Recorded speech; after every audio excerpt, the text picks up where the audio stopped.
Hello students, so today again in the target 99 plus percentile in the JEE main April attempt.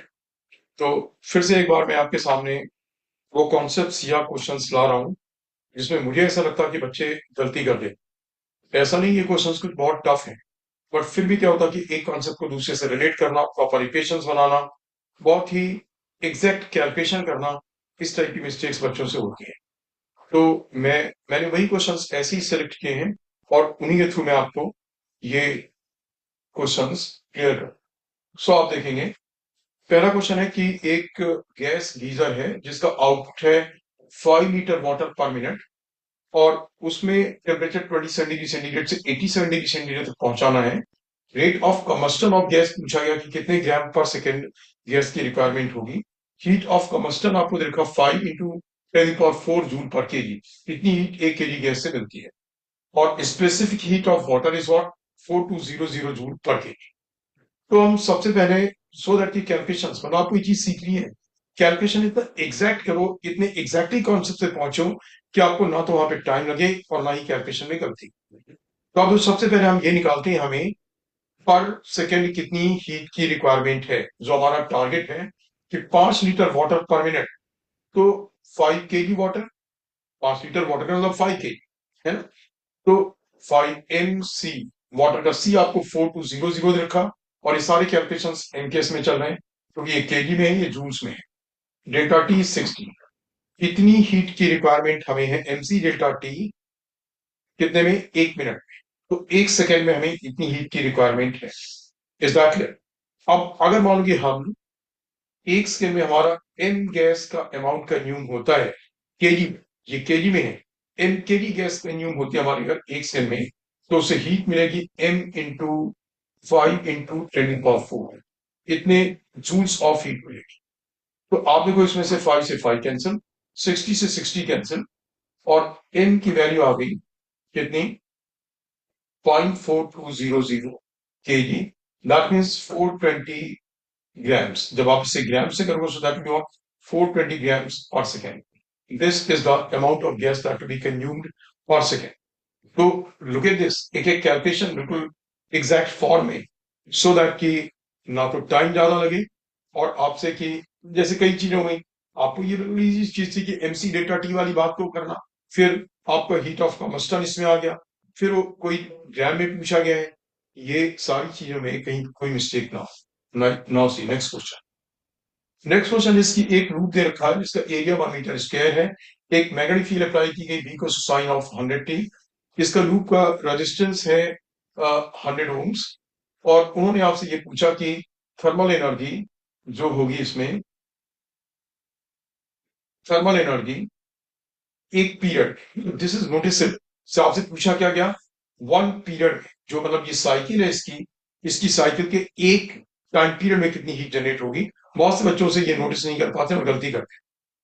Easy question है, वैसे कोई tough नहीं है। 5, पहले flux निकाला, बी इंटू ए, तो बी इंटू ए आपको आ गया साइन 1 इंटू एरिया A1 और sign of 100 into T.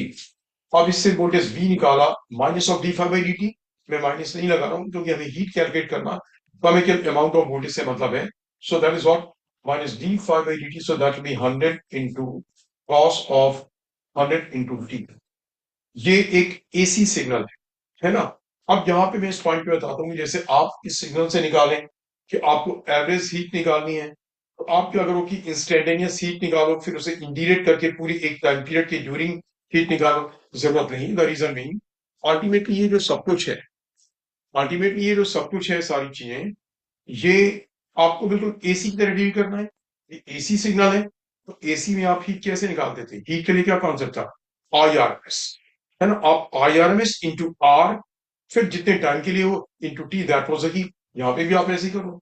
We not की वैल्यू हो गई आपकी 100, तो आई नॉट की वैल्यू कितनी आ जाएगी, आई नॉट की वैल्यू आ जाएगी 100 upon resistance, that is what 1 ampere.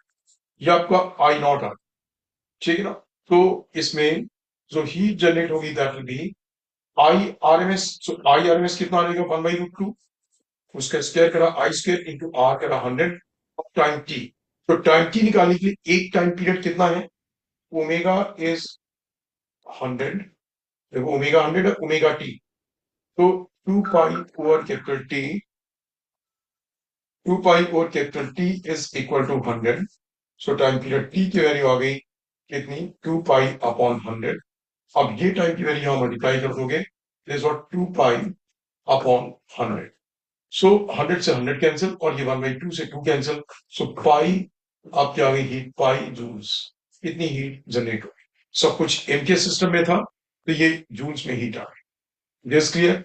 सो इनमें से बच्चों आपको ठीक से वॉच करना है एग्जामिनेशन के प्रेशर में। इसी में कई बार जैसे कि इतने वन टाइम पीरियड आपसे चूक गया, राइट, या फिर आप कहीं उसमें इंटीग्रेट करके जो रिजल्ट्स आपको ऑलरेडी आते हैं, आपने एसी में किए हुए हैं ना, ये एसी सिग्नल है, उन रिजल्ट्स को आप डायरेक्टली यूज करोगे, आप आईआरएमएस के थ्रू कैलकुलेशन करोगे, right. Now see next is ये 4 kg का ब्लॉक है जिसके ऊपर 4t क्यूब आई कैप माइनस 3t जे कैप फोर्स अप्लाई किया गया। बोला गया है टी को जीरो पे पार्टिकल की वेलोसिटी जीरो थी और जो पार्टिकल था वो ओरिजिन पे था।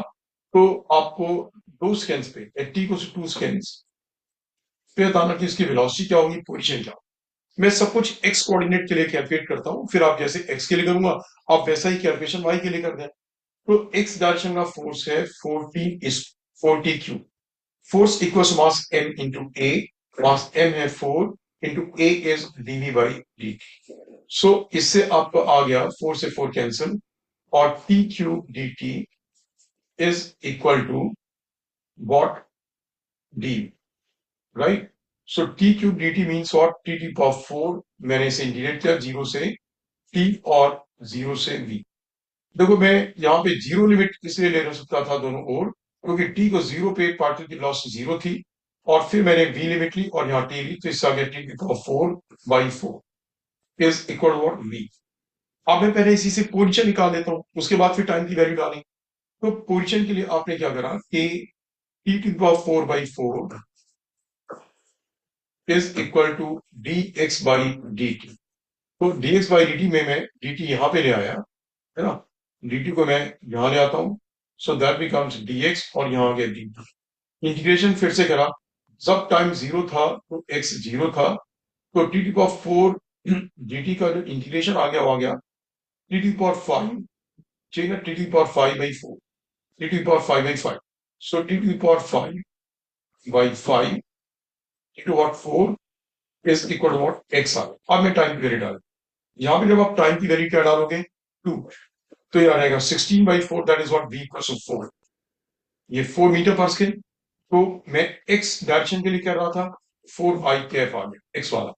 अब यहां पे जब t के लिए आपने 2 डाली, सो दिस बिकम्स व्हाट, ये आपका आ गया 16, ये t टू पावर 5 है 32, 32 अपॉन 4 8, सो x बिकम्स 8/5 और यहां पे भी आई कैप लगाएंगे क्योंकि वेक्टर फॉर्म में पोजीशन होता है।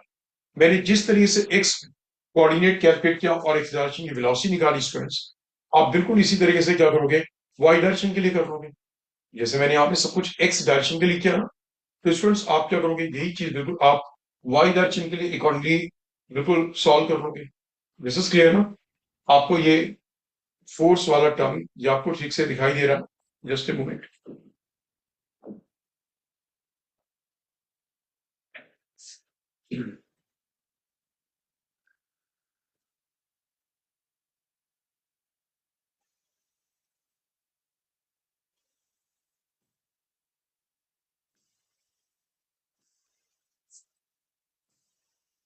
हाँ, सो स्टूडेंट्स आपको एक पूरा क्वेश्चन ठीक से दिखाई दे रहा है एंड आई एक्सप्लेन यू। तो आई होप कि आप इस चीज को समझ गए होंगे और लग रहा होगा कि कोई टफ क्वेश्चन नहीं है, बट फिर भी एग्जामिनेशन की कंडीशंस में एक एक चीज वॉच करना कि कैसे की जाए। अच्छा, यहाँ पे एक चीज और बताना चाहिए, बाय द वे इन्होंने पोजीशन पूछी थी तो आपको ये नहीं सोचना पड़ा कि वेलोसिटी किस टाइम के बाद रिवर्स होने लग जाएगी, है ना। जैसे वैसे भी यहाँ पे एक्स डायरेक्शन में तो क्या है कि वेलोसिटी क्या है, लगातार पॉजिटिव है, रिवर्सल का कोई पॉइंट ही नहीं। बट वाई डायरेक्शन में वेलोसिटी क्या है, नेगेटिव है, वाई डायरेक्शन में वेलोसिटी नेगेटिव है। Is that clear.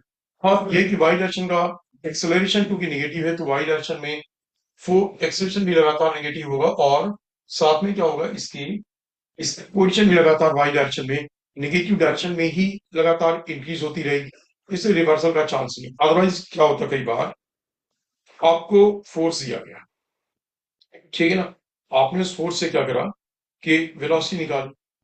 अब जब उन्होंने पोजीशन पूछी है तो अगर डायरेक्टली इंटीग्रेट करो विदाउट सीइंग द फैक्ट कि वेलोसिटी किस टाइम के बाद इसकी डायरेक्शन रिवर्स हो रही है।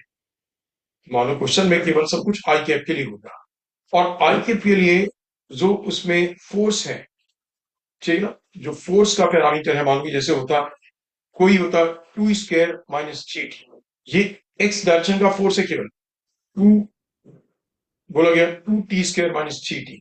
अब आपको देखना पड़ता है इसमें कि अगर वेलोसिटी एक सर्टेन पॉइंट के बाद डायरेक्शन रिवर्स होगी तो पोजीशन निकालने की तो डायरेक्टली इंटीग्रेट करो, लेकिन अगर डिस्टेंस निकालना होता तो आपको पहले देखना पड़ता कि जीरो से जहां तक वेलोसिटी पॉजिटिव है उस वो वाला इंटीग्रेट करके आप वो वाला डिस्टेंस निकालते, फिर तो वेलोसिटी रिवर्स हो गई तो रिवर्स डायरेक्शन में जहां से रिवर्स हुई उस टाइम की लिमिट को लेकर के अपोजिट डायरेक्शन डिस्टेंस निकालना पड़ता, फिर आप उन दोनों को ऐड करते। तो उस रेस्पेक्ट में क्वेश्चन रिलेटिवली इजी था। नौ से नेक्स्ट क्वेश्चन है कि एक रॉड है एमास एल एन की, दोनों इनसे स्ट्रिंग से अटैच्ड है। एक स्ट्रिंग सडनली कट कर ली गई, तो जैसी एक स्ट्रिंग कट की गई तो दूसरे स्ट्रिंग में टेंशन क्या हो। मान ली दूसरे स्ट्रिंग में टेंशन टी है, हमें बीडी बनाते हैं, यहाँ टी, सेंटर ऑफ मास से बहुत एन, सेंटर ऑफ मास से एन। अब यहाँ पे बच्चों बार बार ये कॉन्सेप्ट काम में आता है रिजिड बॉडी के लिए। रिजिड बॉडी में फोर्स आप किसी भी पॉइंट पे लगा, लेकिन उसके सेंटर ऑफ मास का एक्सप्रेशन क्या होगा, जैसे यहाँ पे m g minus t is equal to mass M into a, मतलब वर्क फोर्स इसके डिफरेंट पॉइंट्स पे लग रहा है, बट जब आप net force equal mass M into a करोगे तो ये एक्सप्रेशन इसके सेंटर ऑफ मास का है, is that mass M into a centre of मास।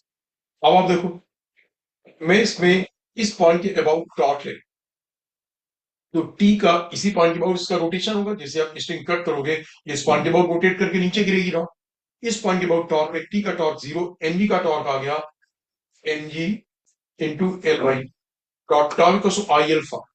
ये स्ट्रिंग क्योंकि अपने ये रॉड अपने एक एंड के अबाउट रोटेट कर रही, तो आई की वैल्यू आ गई 1/3 ml² इंटू एल्फा। इससे स्टूडेंट्स आ गया आपका एल्फा की वैल्यू आ गई, alpha become 3/2 G by L. तो सेंटर मास का एक्सप्रेशन जो आएगा एल्फा इंटू रेडियस आर, तो सेंटर मास की डिस्टेंस कितनी यहां से L/2 इस पॉइंट से, तो alpha into L/2 will be the expression of center of mass, so that will be g/2 g/l into what L/2, so that becomes 3/4 g। कितना आ गया ये आ गया आपके स्टूडेंट्स 3/4 है ना, ये 3/4 जी।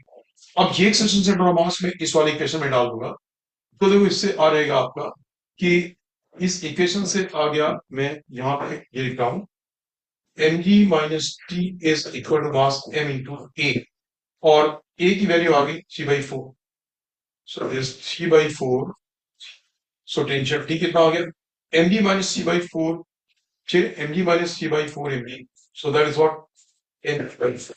सो आई होप कि बच्चों आपको ये क्लियर हो गया कॉन्सेप्ट कैसे इक्वेशंस बनाने हैं। मैंने पहले भी कई बार बताया कि सेंटर ऑफ मास पे फोर्स नहीं लग रहा, फोर्स किसी भी पॉइंट पे लग रहा है, आप नेट फोर्स भी करो what mass M into a, और ये ए सेंटर ऑफ मास का आएगा।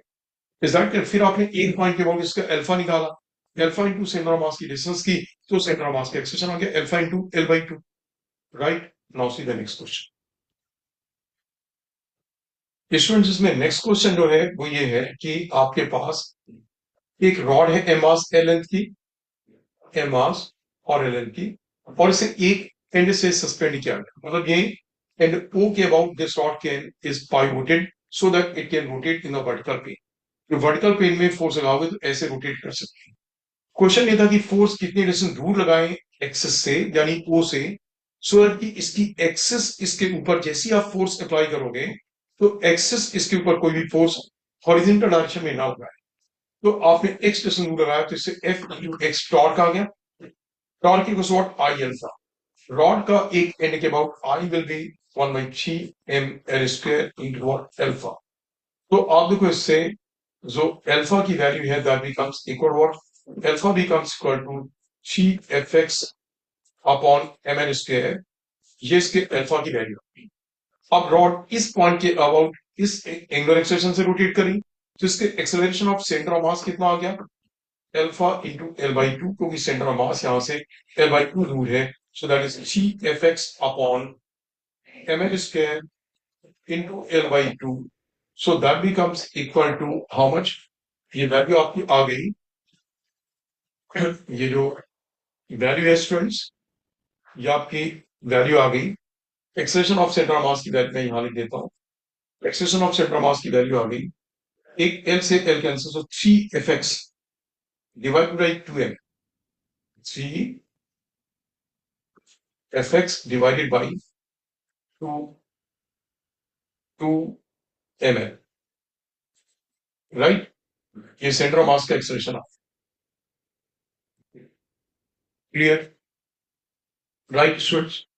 आप देखो, आप कॉन्सेप्ट क्या है कि इस बॉडी के ऊपर अगर हॉरिजॉन्टल डायरेक्शन में एक्सेस कोई भी फोर्स नहीं लगा रही है, अगर एक्सेस कोई भी फोर्स हॉरिजॉन्टल डायरेक्शन में नहीं लगा रही है, तो दैट मींस कि केवल हॉरिजॉन्टल फोर्स क्या हुआ, एफ, तो हॉरिजॉन्टल फोर्स से एक्सेशन कितना आना चाहिए, F by M, centre of mass का एक्सेशन क्या आना चाहिए, एफ बाई एम, तो मैं क्या करता हूं कि ये जो एक्सेशन आया g F x upon two M l f by m के इक्वल कर दिया, एफ से एफ कैंसिल, एम से कैंसिल, एक्स की वैल्यू कितनी आ गई, two by g l, this is the value of what, x, ये एक्स की वैल्यू आ गई, इतने डिस्टेंस दूर अगर आप फोर्स लगाओगे ओ से, तो एक्सिस इसके ऊपर इमीडिएटली कोई हॉरिजॉन्टल फोर्स नहीं अप्लाई करेगी।